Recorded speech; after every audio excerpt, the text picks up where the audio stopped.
বেশ কিছুদিন পর একটি বড় ভিডিও নিয়ে চলে এলাম আপনাদের সামনে। আর ভিডিওটি হচ্ছে আজকে গরুর কলিজা বোনা।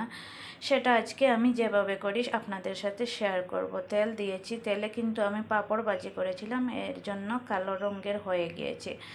তারপরেই তো বেশ কিছুটা পেঁয়াজ দিয়েছি আর সামান্য লবণ দিয়ে আমি পেঁয়াজগুলোকে ভালো করে ভেজে নিয়েছি। তারপর আদা রসুন বাটা দিয়েছি 2 চামচের মতো, তেজপাতা দিয়েছি, দিয়ে সুন্দর করে নাড়াচাড়া করে মশলাগুলোর গন্ধটুকু আমি ছাড়িয়ে নেব। তারপর দিয়ে দেব আমি লাল মরিচের গুঁড়ো, হলুদ গুঁড়ো, ধনিয়া গুঁড়ো, জিরে গুঁড়ো, চিকেন মশলা, মটন মশলা। আমি দুটোই কিন্তু ইউজ করি, দুটোই দিয়েছি।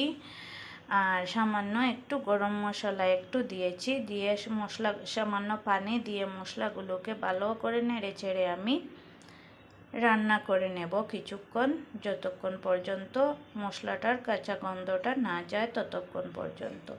তারপরেই তো আমি কলিজাগুলোকে দিয়ে দেব। আমি কিন্তু এভাবেই কলিজা দিয়ে দিয়েছি। অনেকেই দেখছি অনেক রকমের রান্না করে, আমি কিন্তু এভাবেই রান্না করি। তারপরেই তো কলিজাগুলোকে দিয়ে সুন্দর করে ভালো করে নাড়াচাড়া করব